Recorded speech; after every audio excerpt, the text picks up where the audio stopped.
Thank you for joining us wherever you are. This podcast episode is brought to you by the Old Ways Actual Play team. This actual play uses the 7th edition Call of Cthulhu tabletop role-playing game rules by Chaos. This actual play is performed by adults and in an adult setting. While we try very hard to stick to language for all ages, listeners should know that this podcast may include mature themes. All content, including names, places, events, companies, and etc., that may bear resemblance to entities living or dead, is strictly coincidental. My name is Michael Diamond, and for tonight's game, I will be your keeper. Thank you for joining us again on another episode of the Old Ways podcast. I'm your keeper, Keeper Michael, and we return to Masks of Nyarlathotep in the England chapter. Our cadre of investigators awaits, so let's get to our introductions. To my right.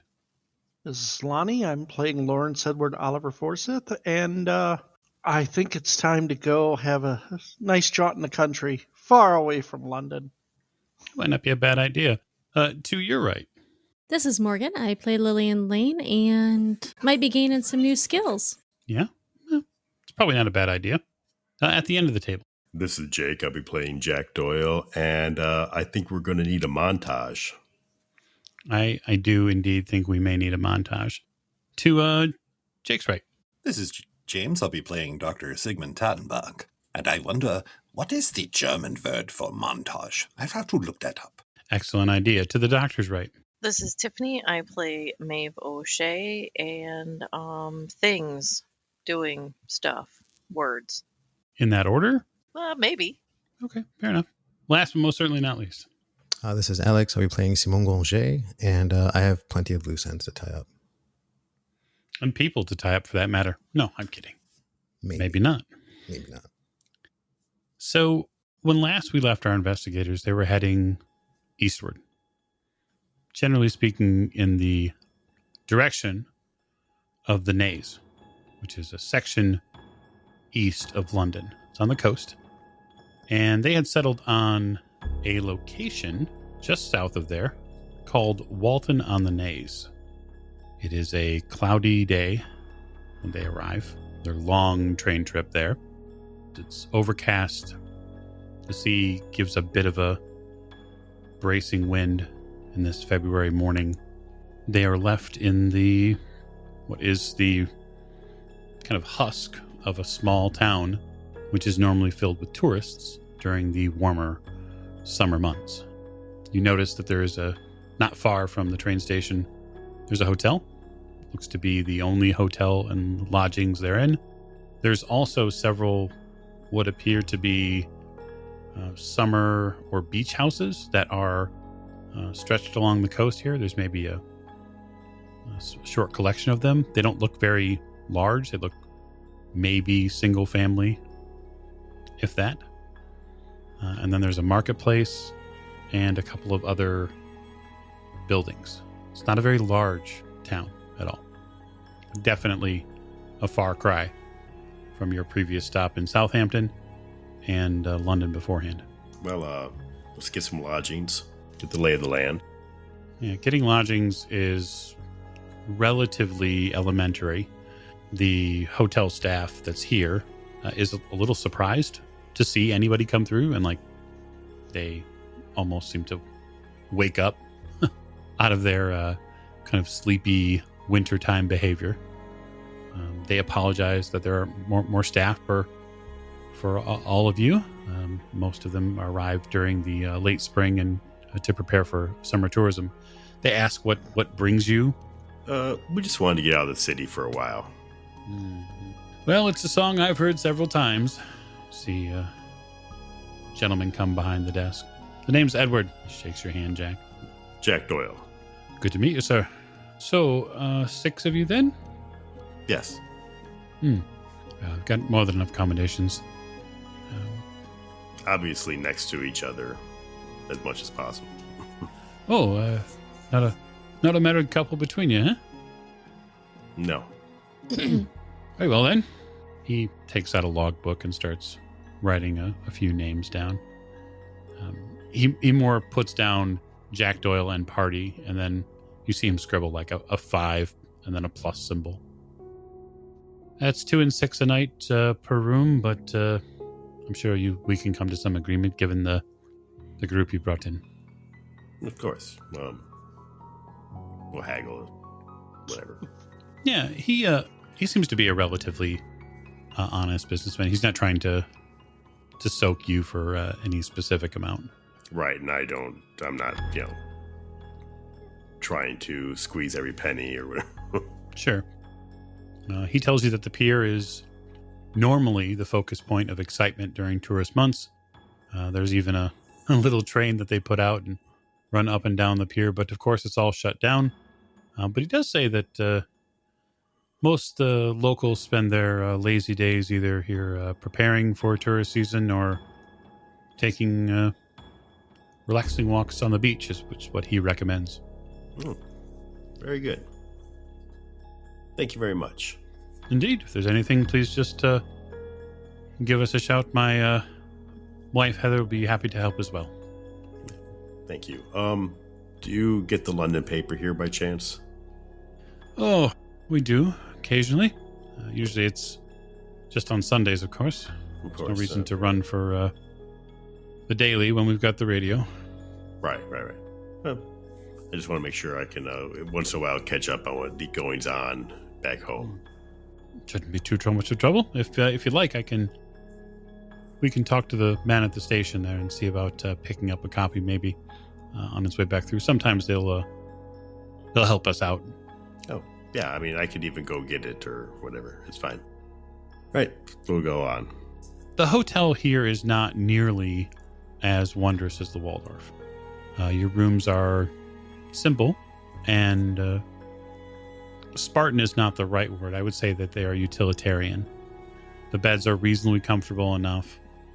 Each room has a small writing desk and a wash basin. There are 2 bathrooms on each floor, one at either end. And so there are some shared facilities. And then in those bathrooms, there are also bathtubs. I will start unpacking my stuff.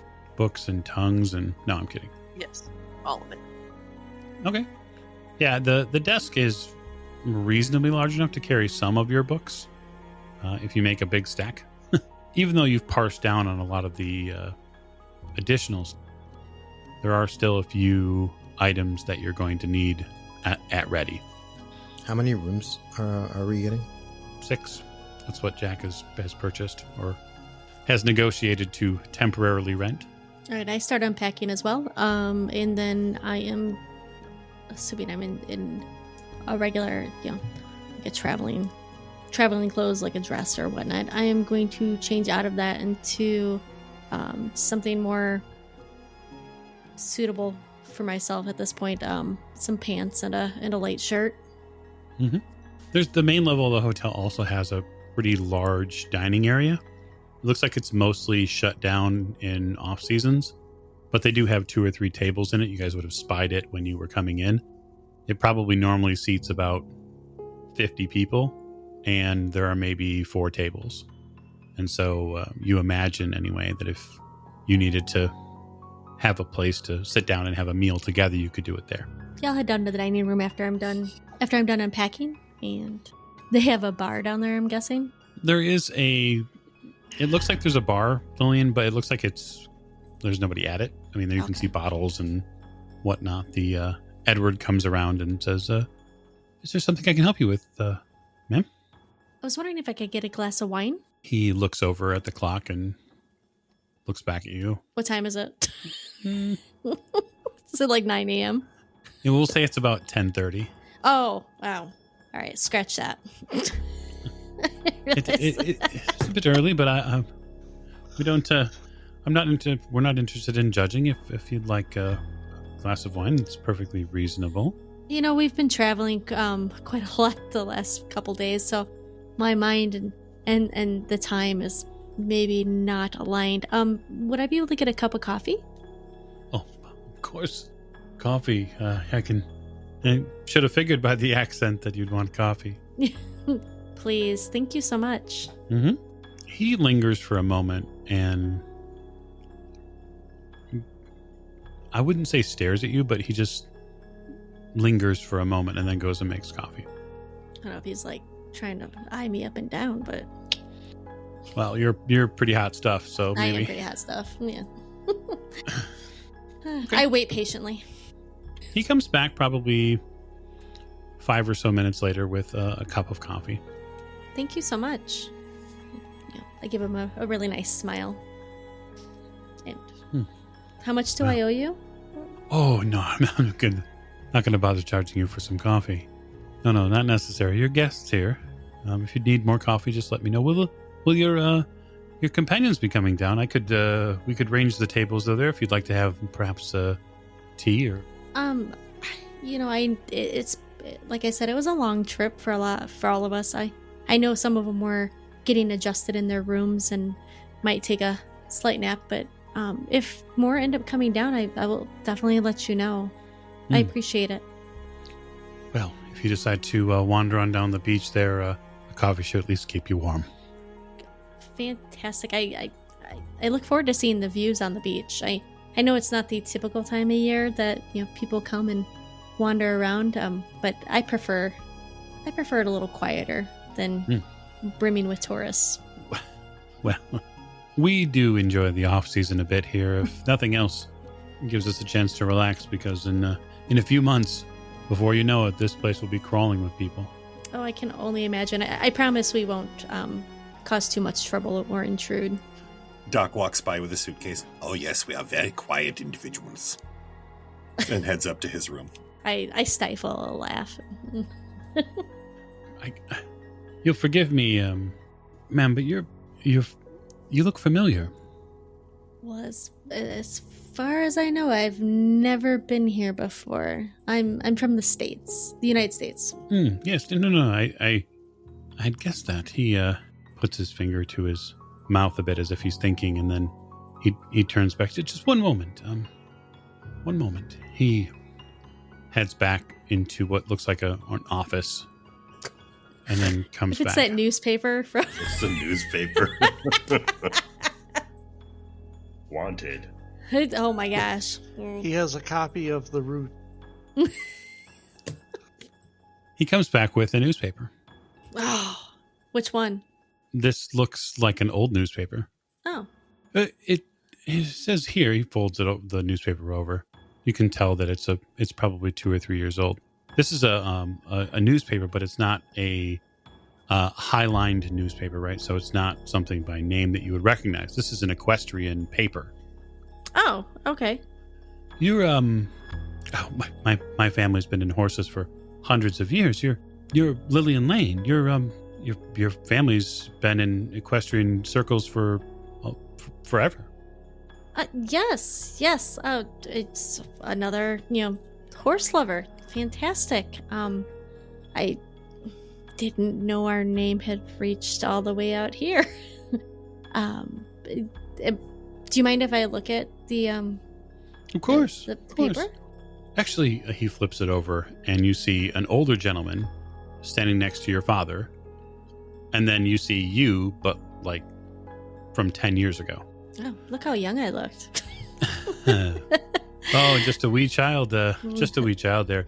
That man there, he points to the man as you look at it to the left of your father. Mhm. That is Henry Shatford. That is my father.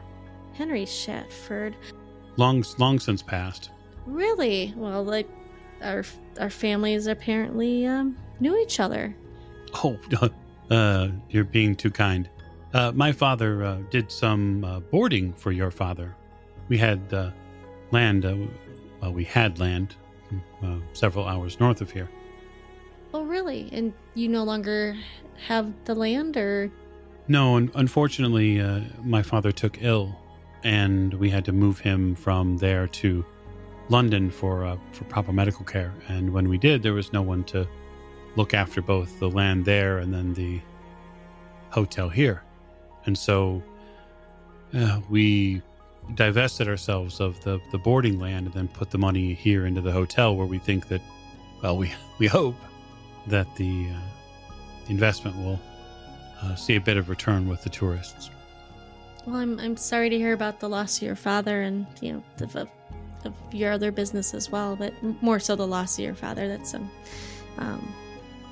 I'm sure he was a lovely man. I apologize. Do I remember him, Mike? I probably don't remember. You have no him. idea. I mean, like Yeah. the number of people that you met who were, quite frankly, of a lower financial class is in the thousands. You probably have not. He probably didn't even meet this man. Like, this is somebody standing next to your father. It's a very casual picture. They're not even really looking at the camera. It looks like it was taken at a equestrian event somewhere. Okay. So, I mean, and you have been to probably, I don't know. I mean, during that time, at that age, you were probably in a lot, probably 12 to 15 events a year. And so it's possible, sure. Well, I apologize. I don't remember your father. I'm sure he was a lovely man. But if you ever want to talk horses or anything, feel free to let me know. I'm unfortunately, while my compatriots are lovely, lovely folks, they aren't quite. They're not equestrians, so I don't get a chance to talk about that quite as much as I'd like to. Of course. Well, enjoy your coffee, Miss Lane, and if there's anything that the hotel can do for you, please let me know. Great, and I hand him back the paper. Thank you for showing me this. I really appreciate it. He takes the paper and he seems to like tug on it a bit at the edges to kind of curl the edges a little bit, as if he's worried about it. And then he heads back. I feel bad that he no longer has the horses become a part of your. They're almost like a pet. They're like a for some people they're a business, but for some people they truly love them and they're part of the family. So I know how he feels where he's lost some of that. Simone, this hotel room is a slight upgrade from the previous one in Limehouse. Nice. The sea air, as bracing as it might be, is at least fresh. There's no enormous fish smell that comes in with it. I'm carrying quite a bit, as I would have spent my last night at my flat before departing. I would have, cleaned out my room and duffled everything, and left a letter for my marvelous landlady, letting her know that she should rent the room and that I would check in when I could. Yeah, you probably did not get a chance to leave the flat in Limehouse without a meaningful moment between your landlady and you. I mean, I would take it. I just wasn't sure, like, if it was a middle of the night thing or.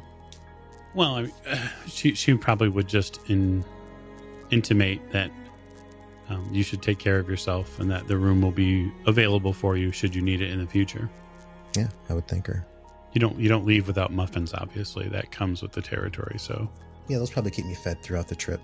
I probably flop on the bed and stare at the ceiling, assessing my, my motivation a bit.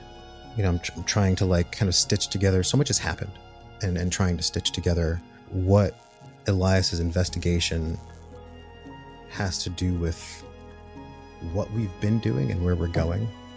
And I think about, like, some of the threads people are kind of running with, destinations. Yeah, I probably spend some quiet time reflecting on just what's gone on, what's happened, processing my disappointment in some ways, not necessarily with, like, our progress, because it seems kind of ambiguous right now, but more so with the manner in which things have been operating.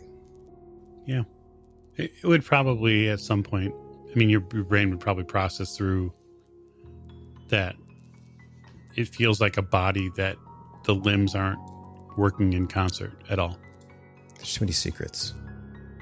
That I was able to note where people's rooms were situated, like where they had taken. Could I have lingered in the hallway long enough to see where people checked in, I guess? Yeah, you're fairly certain that the 6 of you are the only rooms being rented in this entire hotel. I'm sure. What time of day is it? It's about 10:30 or so. In the morning or in the evening? Mm-hmm. In the morning. Yeah, I think I'm going to linger for a while and kind of come down from the trip. I haven't really taken inventory in a while, so I might sort through my things. Make note of what I may need. I'm concerned with needing a map. I don't know how big this area is, but I think after I kind of get myself sorted and calm down, I would probably go look for Jack. That should bring us to Mr. Doyle. So after you flop down in the bed, Jack, and get a new look at your temporary lodgings, what do you think Mr. Doyle's first order of business is going to be? Well, I usually don't bother unpacking much. See, he's learning. Yeah. So I will probably get ready to head out on the town, as such as it is. Okay. Yeah, just even doing a cursory examination from where the station is to where the hotel is here on the just off the pier. There's not much here. Yeah. It can't have more than a few hundred residents that are permanent. And they seem to be really just the people who keep the town moving. There is, there isn't so much a marina as there's a proper boat launch and pier here. So there is some sort of aquatic activity. You see a lot of farmland beyond that. And that was really something you just kind of caught on the way in. So, but beyond that, this is mostly, into the wider areas beyond it. It's mostly marshland and wetlands and kind of open countryside. But I do still want to walk about the town, see what I can find. See what I can see. There's probably something like maybe a little general store or anything like that. The stuff that people have to get by. Yeah, absolutely. There is a general store. So that's definitely findable. Not too far from the hotel. Yeah, basically what I want to do right now is even before I talk to anybody or go outside, I just want to see what is around. That's all I'm looking for. So, I get a general lay of the area. I see what's available. Then I'll probably head back to the hotel. Okay. Yeah, the main thoroughfares, the two or three that are here, most of them go up towards High Street, and it looks like it's a three-way stop, and there's what looks like an antique store or some sort of collectible store, as well as a general store, and then a place that appears to be closed but shows that it's a weekly market. Okay. So there's a few places here. Okay. Yeah. Yeah, now I'll just head back. Okay. You head back. And you can see that Lillian's having coffee in a larger dining room. It's mostly empty, but there's Lillian staring blissfully out the window. Not noticing Jack, I'm sure. I look over. Jack, Miss Lane? you want some coffee? Absolutely. What was the gentleman's name again, Mike? His name is Edward. Is he around? Do I see him? Do I see him, or is he in the back? You probably poke your head back towards the front area and see that he's working on something in the office. Yeah, I get up and I do that. And Edward. Yes, Miss Lane. He stands up. So sorry for bothering you. I was wondering if I could get another cup of coffee for my friend out here. Sure, not a problem. Should I just maybe bring a pot out? That would be great. Thank you so much. And I head back to my seat. So, one pot of coffee coming right up. That sounds just magnificent. When the coffee arrives, Jack, it is magnificent. Yes. Somebody taught this dude how to make coffee. I'm so happy. Okay. So I'll start my coffee and taste it and compliment him on it. That's the wife doing the work. I'll let her know. Yes, she makes a fine cup of coffee. And after he scoots, I'm going to add some alcohol to it. I watch him and raise an eyebrow.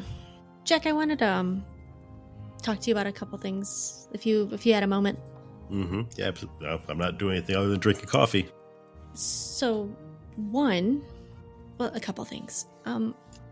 I was hoping that you would be available, at some point during our stay here, and willing to be able to assist me in learning some some combat skills of the hand-to-hand type. You want to learn how to fight? I do. Yeah, we can absolutely teach you some tricks. Simone, you come downstairs. See Simone. Do I see Simone coming? Keep in mind, right? It's not that big of a place, so like So I think can of it see. like a seaside bed and breakfast. There's not a whole lot of space to hide. Well, I'm not looking to hide. I mean, I'm not. Or I'm he's not not looking to hide. conceal my- He's not trying to conceal I'm himself. walking, I'm walking downstairs with like my hands in my pockets. Right. So yeah, you probably see him. I see him. And I look at Jekka. If we could just keep that between us for right now, that would be. That would be great. Of course. Okay. And secondly, Did she start whispering to Jack as soon as I come downstairs? Yeah, pretty much. Yeah. I chuckled to myself. and secondly, if you could stop calling me Miss Lane, that's my mother. I'm not Miss Lane. I'm just Lillian. Oh. I would prefer if people call me that. Of course. As you wish. Walk up to the table. Or the bar. Were they at the bar? No, No. the bar's not open. Okay. They're just in the dining room area. Is there another? Did you hear how sad she sounded when she said that? The bar's not open. Do you want some coffee, Simone? That sounds quite lovely. I'll slide a chair over and just kind of sit at the table. Did Edward bring some extra glass china with him? Yes. Okay. I pour him a cup of coffee and slide it over to him. Here you go. So just so everybody's aware, right? So there's this entrance area with the front desk. There's a space for what looks like an area back towards the kitchen, right? There's a doorway and whatnot. And then beyond that, there are 2 or 3 French doors that lead to this dining room area. So the dining room area could be closed off if it needed to be. It's good to know. Oh, so we can have some privacy if we really wanted to. Right. I will. I'll accept the coffee and kind of nod. Merci. You said this stuff smells pretty good, huh? It does. Yeah, I will take my time with it. I'll just kind of look between them. So what are your plans for today, Simone? Suppose it depends on whether Monsieur Doyle knows the location of this property, this house. I'll kind of squint at Jack. I have a general idea of where it's at. I really want to see if I can find where they keep the county records and get a list of property transfers if we can. Is that guy visible? No, not at this point. Okay. I will continue sipping my coffee and kind of nodding and enjoying the coffee.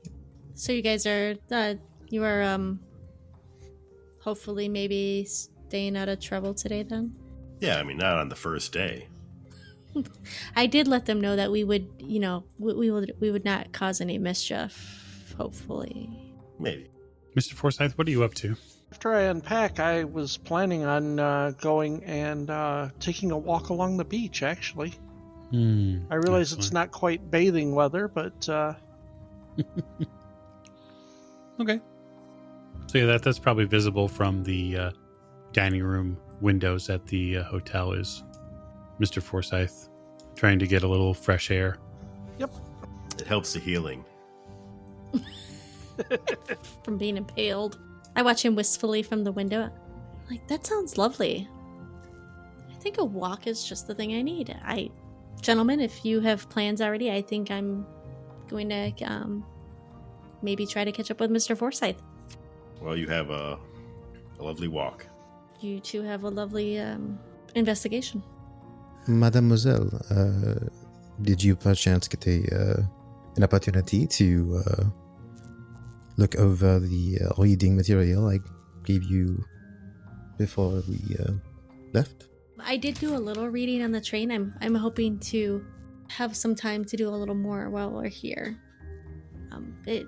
The notes that you and Jackson put in the book are very enlightening. I'll nod, kind of raise the cup. So I thank you for loaning it to me. Enjoy your walk. I smile. Thanks. Miss Lane exits. Dr. Tottenbach, where are you spending your first hour or so here? Well, call the doc a pessimist, but he is not unpacking anything more than his journal and his writing implements, and maybe just one or two research things, because he's grown accustomed to not staying anywhere in England for a long period of time. And why? He just views it as easier that way. So he's going to sequester himself in his room for the time being, for the next couple hours, and alternate between writing down his experiences, whatever comes to his currently probably slightly fume-addled mind. Right. Of things that he has seen recently and not quite as recently, like in New York, in his journal. And then when he kind of comes to a little more, he is going to do some reading in the main room about the upcoming Egypt and hieroglyphics, any knowledge about hieroglyphics that he can find. And yeah. Okay. That's his plan. And Miss O'Shea. Once I get the majority of my books sorted, I'm going to pull out Swift's journal and the knife, the new one, and start studying it. Okay. Fair enough. So, Jack and Simone. I'm kind of sipping my coffee pretty quietly. I probably look pretty sad. I probably just look sad. Oh, somebody's a sad panda. Maybe somewhat like, I don't know. Yeah, sad. I think that would probably be the best summary of his expression.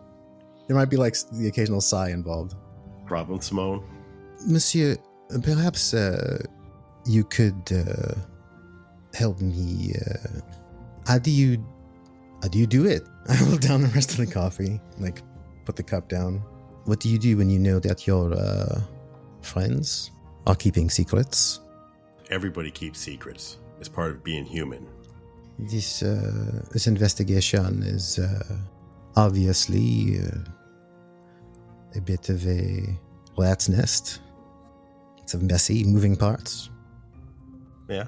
Is there feels like there might be unnecessary intrigue contributing to the confusion of perhaps our objectives, our motivations. I know why I'm here. Do you remember why you are here? What we are doing? Yes. I absolutely know what we're doing. Is there still more coffee in that pot? Oh, yeah. Okay, I refill. And top Jack off. Thank you. The fact is that this group of people here may or may not be a piece of the puzzle that we can use to put together for our eventual goal. But they are killing people. And they are doing dark and evil things. And nobody else seems to be able to stop them. And it comes right down to it, is that we have some idea of what we're up against. And we are in the best position to take care of it. And every little bit helps. It seems like an awful lot of faith to put in the hands of people whose obsessions, whose secrets, whose madness may lead us down paths we don't necessarily want to go. None of these people have let me down before. And even if they do, it's just part of the job.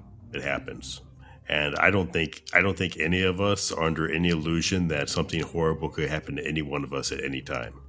We've seen horrible things. So I don't blame you for having the opinion that we are not following through on our true mission, as it were. But I think sometimes it's okay to do a little good on the way.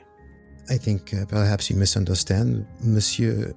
I am not concerned with the good we have been doing and the purposes we have been serving in regard to dealing with this order, this Black Pharaoh. What I question is whether we are contributing to someone else's lust for power, much like a Gavagan may have been, or even the people in which Jackson wrote about in his other books. These These cults are organizations of faith, blind faith, in either a person or an ideal. They don't question, they believe. Which is exactly why they have to be rooted out. But my concern is that you are sounding like one of them. I'll sip my coffee.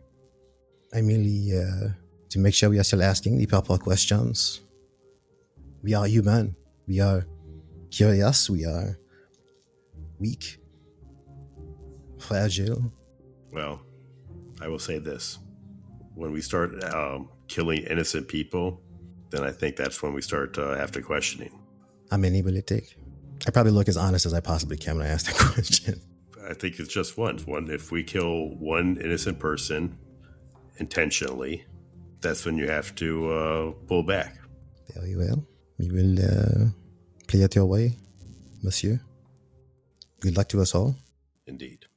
All right, so Miss Lane, you catch up with Mr. Forsyth. He's, maybe a little bit, perhaps addled from the recovery from his wound still. And so he's not moving very fast, but you catch up to him. The ocean breeze skipping along the rocks and maybe getting under your skin just a little bit. It is chilly out here, although not winter-esque. Not as cold as, say, New York was. I have a shawl around my shoulders, and I catch up to the left side of Mr. Forsyth. Try not to startle him, because I don't want to get swung on. But I sidle up to the left side of him, and gingerly slip an arm through his arm since he's I know he's still recovering, and hopefully he'll help block that sea breeze a little bit for me. I look incredibly surprised. Miss Lane? Mr. Forsyth, I saw that you were walking out here, and I thought thought maybe you might like some company. Yes.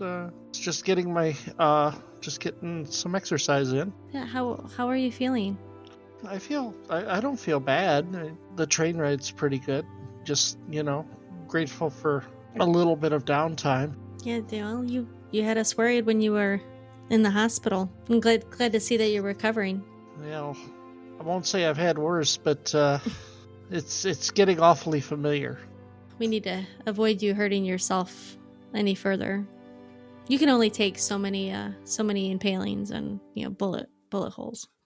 I give him a small smile, but I just wanted to thank you for what you did at the hotel when those people broke in and that weird mist. I visibly shudder. I shake my head. I don't know what would have happened if you and Dr. Tottenbach weren't there. Well, I'd like to think that anybody would have done the same thing. They were in my place. Or anybody would have done the same thing if they'd have been in the doctor's place. Well, I would hope so. But if you two just hadn't been there and it had been Maeve and I things might have gone a little differently. Maeve is fantastic, and she knows a lot of things that I dare not even dream about. But I just don't want to think about what would have happened. We would be sitting in a very different spot maybe right now. And not on the beach. Or maybe on the beach, but just maybe not alive. I think she can handle herself better than we can in some situations. I have no doubt of that, based on what I've seen. Shall we, are you still okay to continue walking? Absolutely. We've got a couple weeks. I think I can take a day, just relax. I think that sounds great. I think I saw a chessboard in the front area of the hotel. I'm sure there's one. It's a civilized place. It is. I've been known to play quite a bit of chess back home. If you'd care to engage in a game. Sounds like a fine plan. Great. And we'll continue walking. So, folks get their minds wrapped around their first few hours here. But eventually, the dinner bell tolls for all.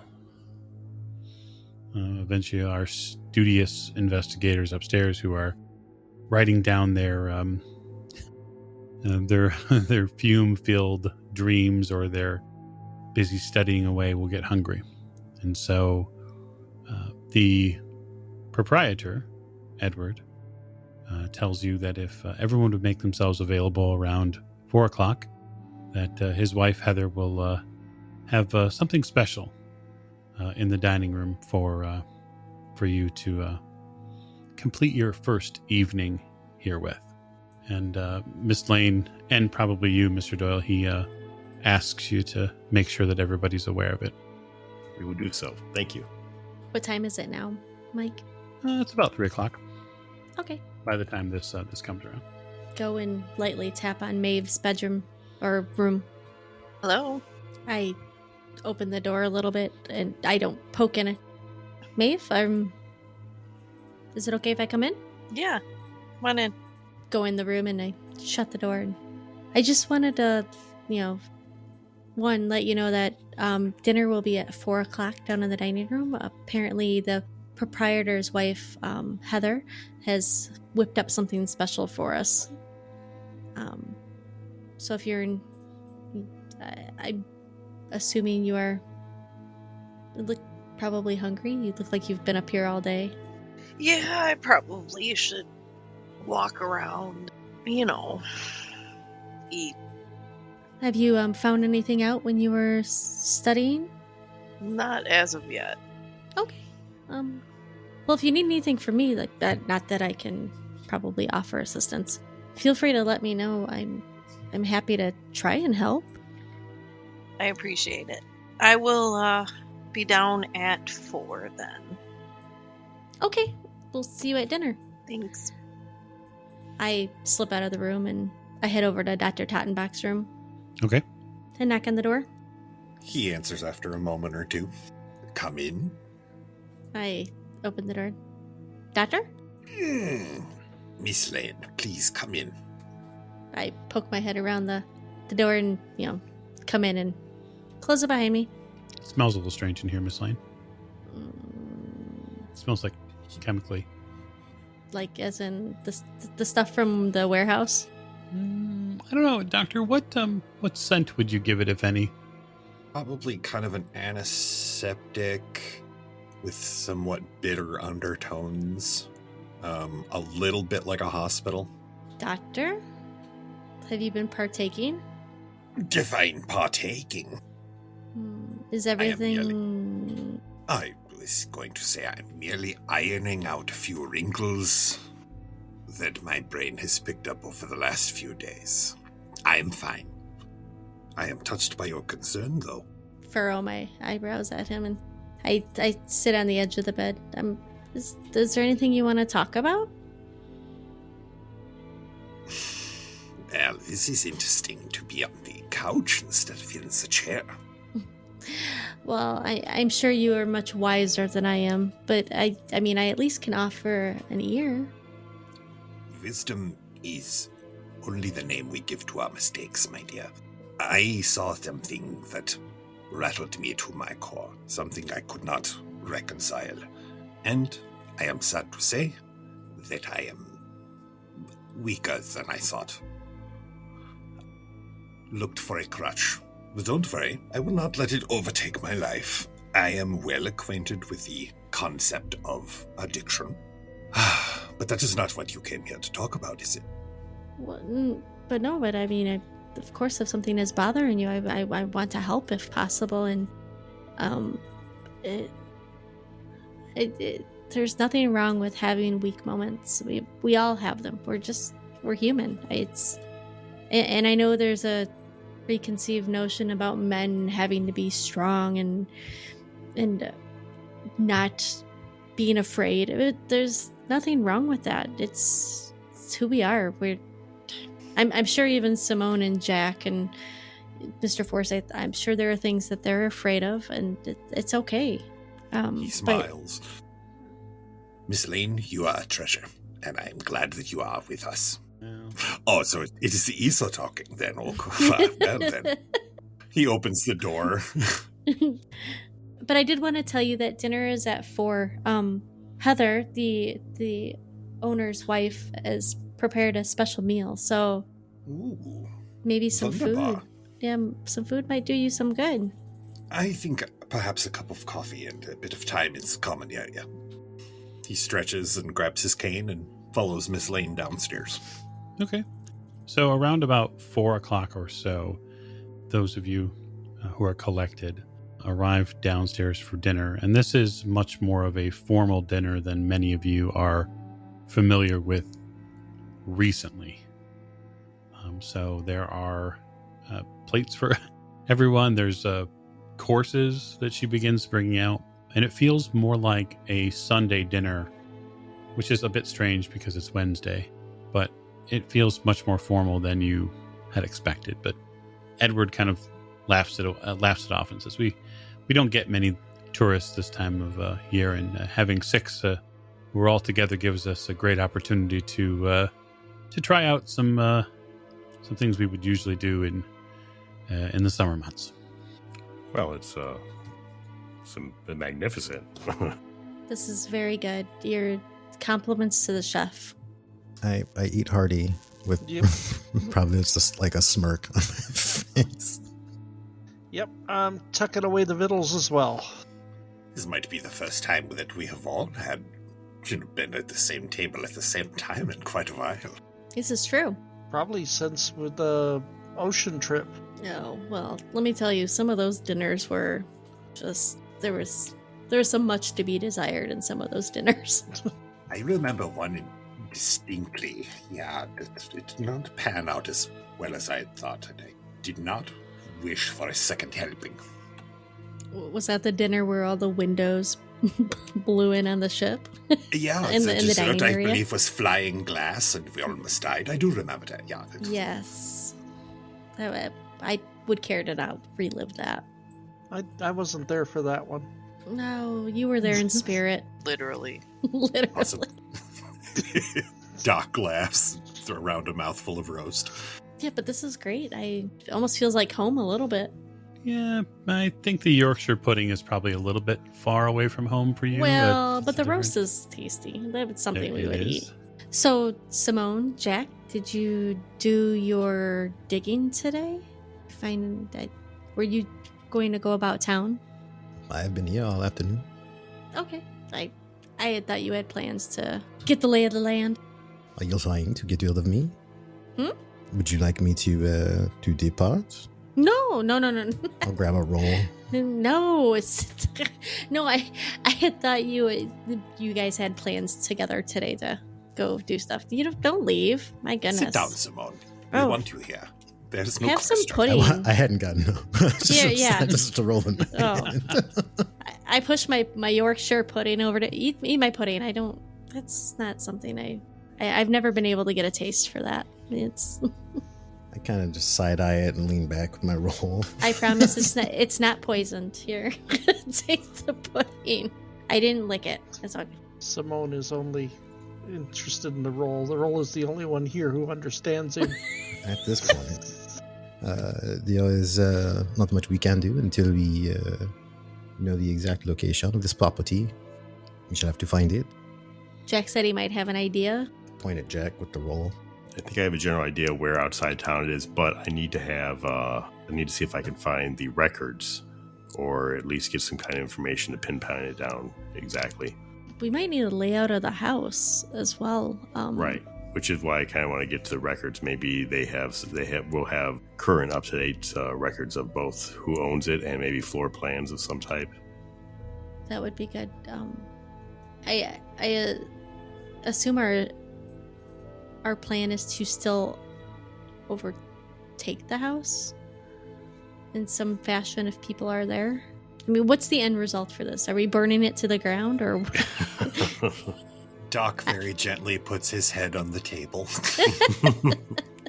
I mean, I really am. I'm being serious. I mean, these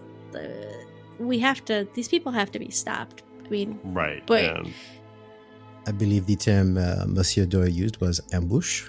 yeah, I mean, To be honest, if I had my way, I would just lay an ambush on the road with rifles and just gun them all down, but that's probably a little extreme for us. It would be nice if we could lawfully have these people arrested for murder, kidnapping, and probably a number of other things that they've committed. Right. Sure, but they're all too well connected. I know. I that is the problem. I agree. Yeah, so at some point, well, we need to find the house first. We find the house, we get an idea of the grounds and the inside if we get a chance. And from there, we make a plan as to what we're going to exactly do. Keeper Michael, Yes, sir. how good is that pudding?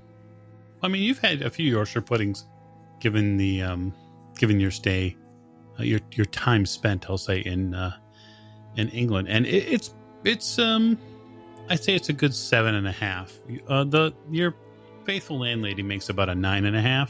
Sure. And so basically, like any traditional English dish that you have that isn't made by her is kind of less than stellar. Yeah, I'll let a hand drift out, and I'll just kind of slide that bowl over that I was ignoring earlier. Came from. I side eye him and kind of smile to myself. No, I'm gonna slide a hand that shit. There we go. Success. 42 out of 53. Yeah, you don't see it happen. Suddenly, the Yorkshire pudding's back at a later date. We'll get to it in a minute. Yeah, we'll get to it later. You do have you all do have, just so we're aware, you're all aware, you do have the dining room to yourself. So Edward and Heather served you the meal and then left you, like shut the door to the dining room and left you to yourself. Yeah, but they'll be back through. Duck kind of furrows his brow for a moment.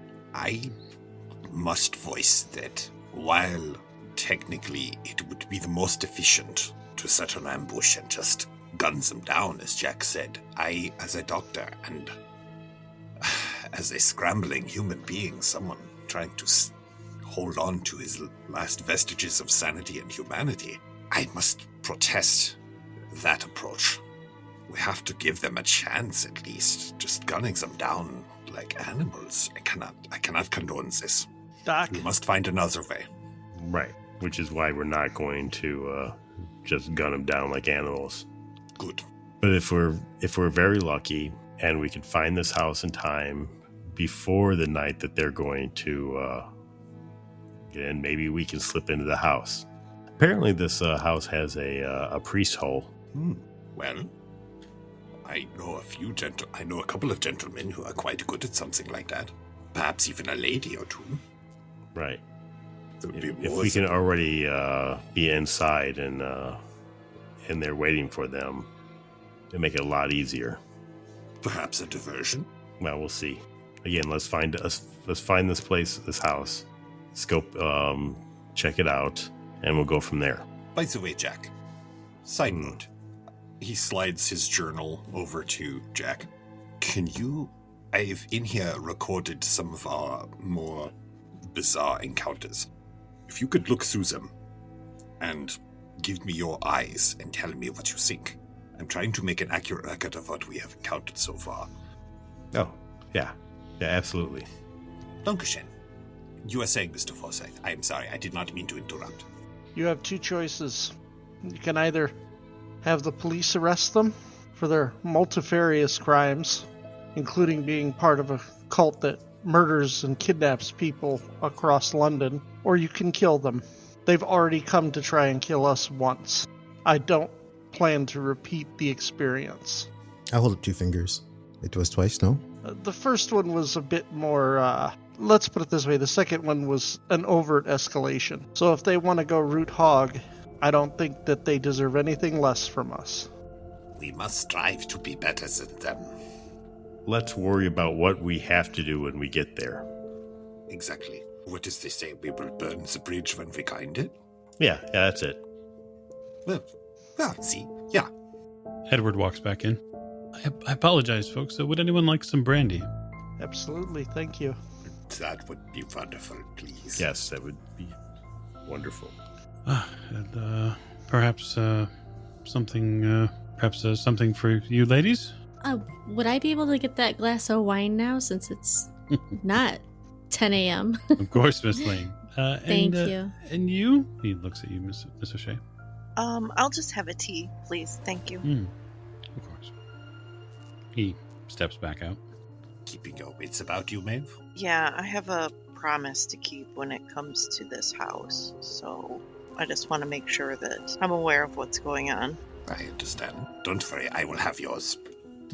Me and Jack can split it. A promise to whom? To somebody that needs to get rid of this cult. I'll just blink. Like kind of the awkward silence. Just wash over the table. Oh, it's not awkward for her. She just looks back down.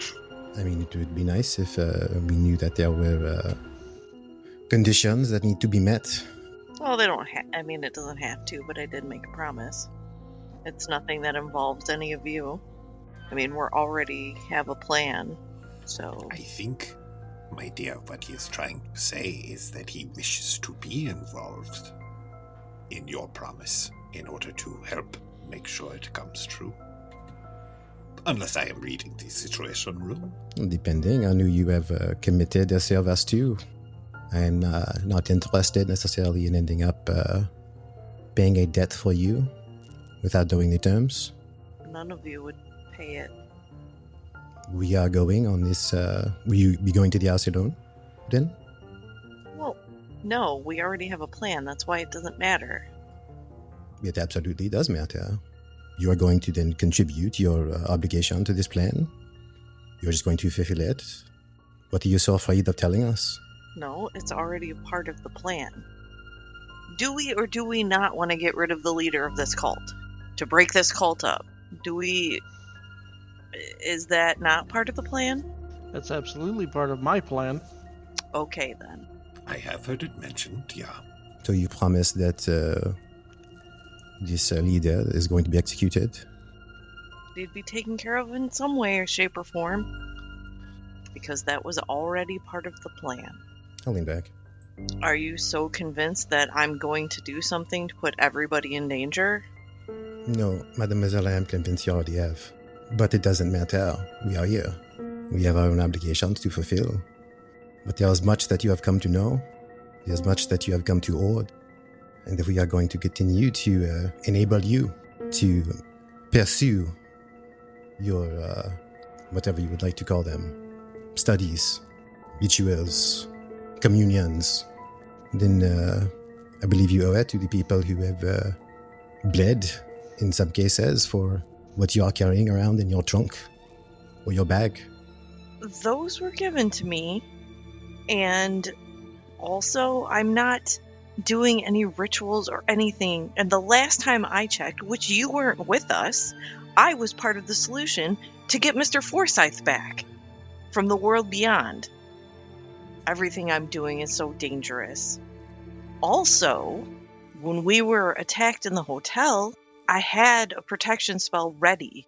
I just didn't get a chance because the doctor was faster than me. You are protesting quite a bit. I'm not asking you to justify your actions. I'm asking you to... No, you insinuated that I'm putting everybody in danger. I am insinuating nothing. I'm saying that you are keeping secrets. Secrets that may be dangerous. Oh, I'm keeping secrets. Because I'm the only one. I did not say that. As Jack said to me earlier, everyone has secrets. Why are you so afraid to share yours? Have you shared all yours? Has anybody else all shared their past and what they're doing? They have not asked me. I am asking you. Well, most of what I do, I share with the doctor. So if he hasn't told you that I'm gonna, get you all eaten by some crazy monster, then I think you're safe. And no, I don't like to share. I don't know if you noticed that about me. That you are perhaps a bit obsessed? I don't think so. Perhaps you are enjoying the power that you feel that you may have? I think it can help us.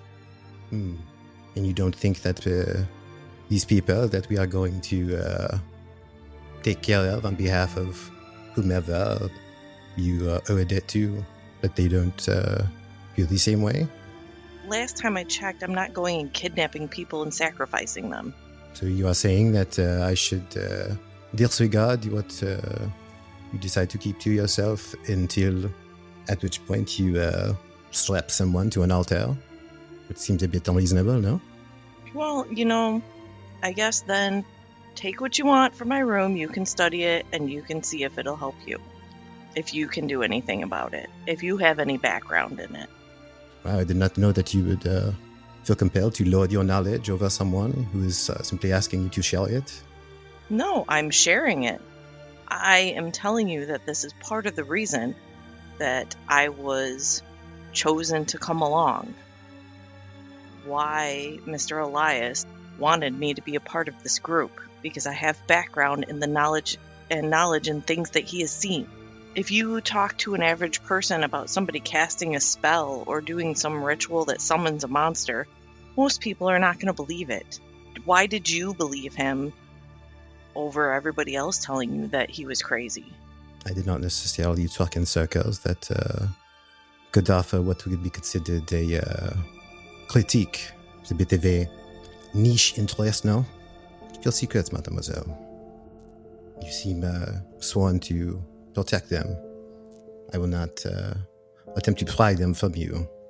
I don't want to share my past. I don't want to burden people with my things. Besides, what's the point of getting to know me and whatever when any of you could disappear tomorrow? Just like my family. We've already shared your burdens, Miss O'Shea. Your past is your past. I am talking about your present. What do you want to know then? What has got you so upset? Whatever it is you feel you need to hide. I'm not hiding anything. You're hiding everything. I will scoot my chair away from the table and stand up. One way or another, it doesn't matter whether you choose to. I will continue to help you. The promise I've made. I have my own obligations. This investigation has led us here. It's leading us to that house. To this man. He will be dealt with. I know why I am here to do it. I just kind of shake my head and walk out. You see Edward return with brandy and wine and tea. He stops with the tray and kind of turns to you. Are you not staying? I know, monsieur. I think going to sample a bit of the night here. Then it was lovely. And compliments to the chef. Yes, I should tell her. Put my hat on and just kind of slide past him. He comes into the dining hall and sets the glasses down respectively in front of the people who ordered, clears away some plates, and takes his leave of the room. Did he leave the extra brandy? He did, and he left the Yorkshire pudding, which you suddenly notice. I take the brandy and I chug it down in one swift drink. Okay. I'm looking at everybody to see how they're looking at me. Do I feel like they're being suspicious? Doc just gently pats Maeve's hand. His view of Maeve and the entire group has not changed one iota. That's the ether. Doc is also high as a kite. High as a kite. Yep. You're like, woo! Also, the doctor has been saved by one of these horrible monsters Absolutely. that half the people didn't see. Yeah, I still got your back. I just wink at Maeve. We all have our secrets and we all have our pasts and we're all scared of something and nobody has to share stuff that they don't want to. I don't mean to be upset, but I don't see it any different than a doctor being a doctor and knowing all of his science and things any different from what I'm learning and using. I mean, you can't just walk into and look at a medical book and suddenly know how to do surgery. I agree. I think maybe Simone is worried that there might be another plan that he's not privy to, or there's something. I mean, I feel like that if you had something on your mind that you were going to plan on doing when we went to the Miser house, or something else, that you would inform us and let us know. That wouldn't be something you keep to yourself. But you have been very quiet. I mentioned the promise because it was already part of the plan. I knew that Mr. Forsyth and Mr. Doyle were not going to let the leader of that cult go under any circumstance. I think all your intentions are true for us. I don't have any doubt. I trust you. just like I trust everybody else here. Well, I don't know if I would go that far. I look at him. What do you mean by that?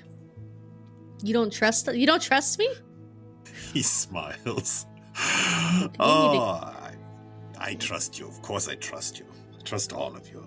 I was merely making a joke, trying to lighten the mood, my I dear. understand. Are you hugging people now, or is this where we're... No, germs alone are a terrible idea. And for the record, I don't know if you saw the symbol that I drew on the floor of the hotel. If I start drawing that again, everybody get in the circle. It will protect us all. That's good to know for the next time. Because I'm assuming there will be a next time. And Well, I wasn't 100% sure it would work. That's why I didn't, and as I was about to tell you all to get in the circle, the doctor dispatched the caster. So, I did what I thought was best. no, I'm not saying you shouldn't have. I'm just saying that's just how things had worked out. I am just offended that after everything we've been through, that somebody who has barely been around us and has been absent would have the gall to accuse me of keeping dangerous secrets. I don't know what's going through his mind. I can only assume. I'm sure there will be further conversation later. I do make sure that any danger that does come from it affects me. That's why I do some of my study by myself. Because if something backfires, or something goes wrong, then it is me. Not you, not anybody else. Perhaps he'd have felt better if you'd have told him that. I don't think anything would have convinced him otherwise. He seems to be one of those people that if you use a mystical art, you're automatically evil or dangerous because they don't understand. Yeah, maybe something happened in his past where with magic that or cult-like experiences that maybe turned him a little bitter, or Much like what happened to Miss Lane that she wanted to talk about. right. When I look over at Doctor, He just smiles and goes back to looking at Maeve. I shake my head. Well, and that's why a lot of these societies are secret and quiet. And you only find out about the bad ones because they can only hide it for so long. If you are taking people and sacrificing them and doing these evil things, only so much time before somebody catches up with them. I find it amusing, but I would give you and Simone exactly the same piece of advice at this juncture, Fräulein. That would be, no man or woman is an island. I know you wish to be cautious and by yourself to keep us safe, but by keeping yourself isolated, you also make it hard for us to help you. And we want to help you. We like you, dear. He pats her on the hand again. And we want to make sure that you stick around. And sometimes, for example, if Jack was carrying a piece of chalk and he had drawn a circle, and you could do what you need to do, would that not be simpler? No, because the measurements and the symbol has to be just right. Now, if he had a piece of chalk and he tossed it to me, sure, that would have been easier than carving into the floor. Perhaps I put a piece of chalk at the end of my cane and you show me what to do. But what I am saying is that we are here to help you, and no one really understands the danger at this point. I remember a many-faced thing in the basement of the Juju house that still occasionally appears in my nightmares. And we faced it together. And we will face whatever comes up together. But you have to stay with us, yeah? As well as Simone, if he is going to travel with us, he has to know the risk. And we do. So you don't need to be as distant an island, I think, maybe, as you are used to being. But I don't think I've been... the doctor's 2 cents. Oh, not with me, no. I am just speaking for the others, I think. But now, I am going to retire to my room for a bit. He stands up. I don't think anybody else would be interested, but sure. I think I'd start talking about stuff and everybody would doze off. I think perhaps Miss Lane would actually be quite gifted at what you have learned if you gave her a chance. I look over at the doctor. I had been just kind of concentrating on drinking my wine after gulping down the brandy. Mm-hmm. What? No,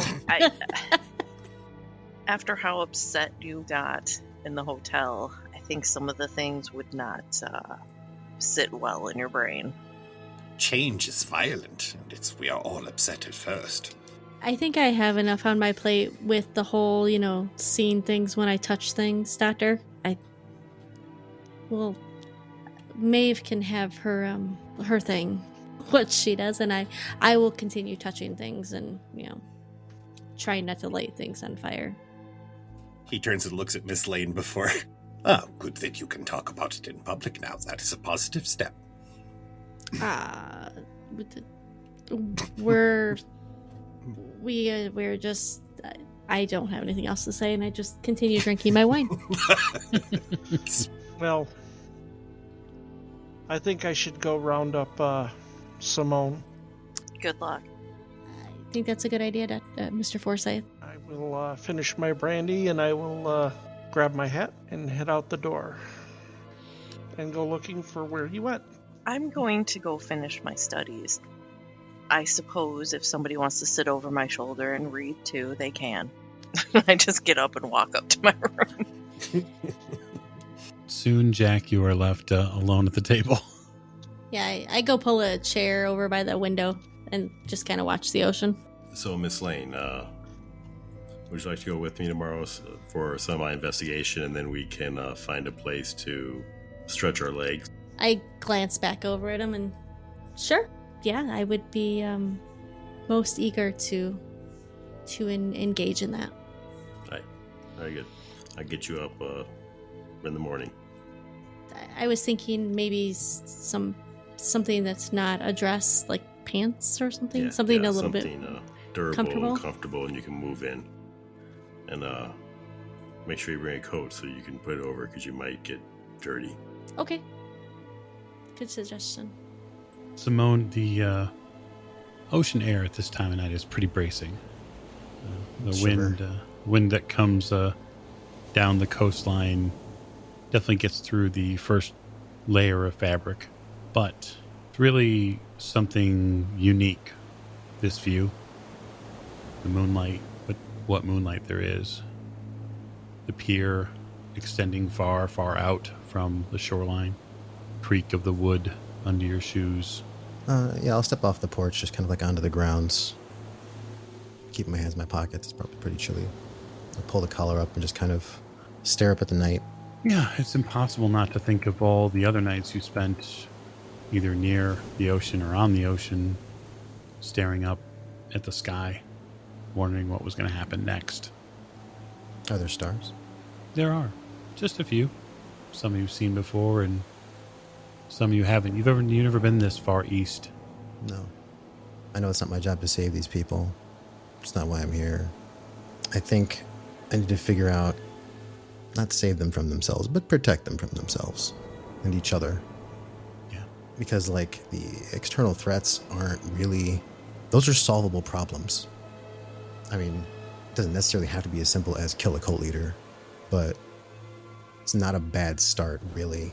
At least, this mess. You're going to have to find your target first. You know that. Yeah.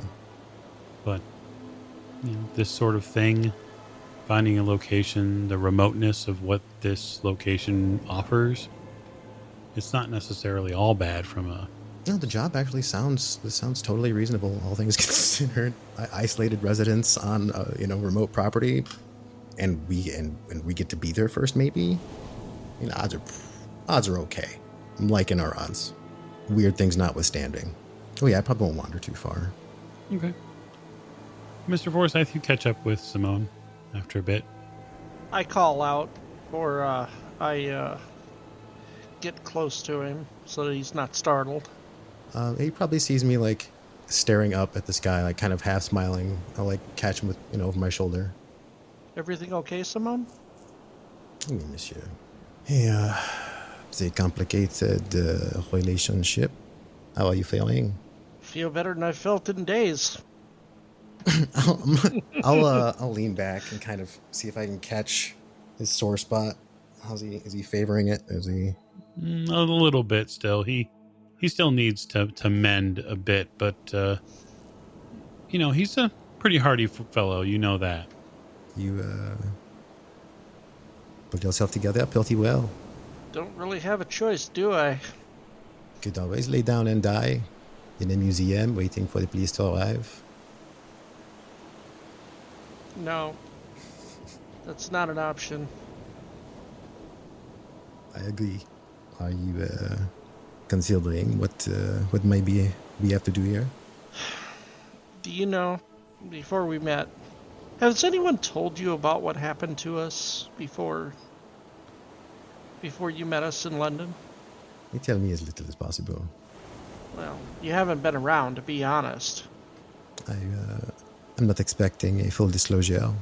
I have come to understand much of what is necessary to fulfill our next steps, our objectives. You said everybody holds secrets, but it's not fair to hold secrets from people who you have to fight with. So ask away. Is there a place to sit? Yeah, on the pier, absolutely. There are a couple of benches way out on the pier. I'm gonna go. I'll kind of look at Forsyth, raise an eyebrow, and I'll gesture over to the seats. Okay. Sit down. Still kind of staring up at the sky. There was a time when I was relatively young. I kind of laughed to myself at that. I was asked to do many things on faith. I did not understand why. I did not. It was not my place to question. If I had questions, there were answers that I did not like. It caused me much pain. I in turn caused much pain. The rest of us, I know that you're late to the party, but the rest of us have seen done awful things, and things we couldn't even remember. None of us remembered Peru until, well, after we all found each other in Chicago. And when Jackson called us, we'd already been through some bad things back in Chicago, and then we showed up at his hotel room, and they gutted him like a fish. I killed one of them. I would have killed more if I could have caught them. Probably did later. I wasn't a killer, but I will kill all of these men because they're abominations. They're horrors. They don't deserve to live. And I know that when the doctor says we should treat them, give them a chance, or we should take it easy, the doctor's a good egg, but he's wrong. I believe there is a time for compassion. Whether or not these men deserve our mercy is... They don't deserve mercy. I appreciate your desire to be honest with me. But monsieur, it is not that I want to know what I want to know. I need to trust your judgment in telling me what you know that I need to know. So you tell me. If I knew anything about this bibbly-bobbly-boo, I would tell you. They've told me things that I can't believe, and I've seen things that I know that they wouldn't believe if I told them. My concern is not for matters of the spiritual, the occult. No. It is not where my interests lie. Monsters are not the monsters. There is always a man, a woman, some power-hungry, narcissistic, self-absorbed, self-righteous head of the monster. People seek to drag these things in search of power, in search of secrets, forbidden knowledge, which they then hide from one another and kill each other for. They hold it like dragons. We have seen it. Gavagan. I'm sure you have seen others. Yep. Jacques Sanillan knew The lust for power has always been there. I'll be completely honest, I don't want to have to confront them face to face because I've already done my share of running into bullets and other things. I would hope that it doesn't come down to direct and open combat. I'll clap Forsyth on the shoulder. It's getting cold out here. Let's go inside. Remember that you are a good man, even though you are a merciless killer and a remarkable marksman. I'll pat him on the shoulder. That is a wonderful point to end. So thank you all for joining us for this episode. We hope you enjoyed it, and we will see you next week.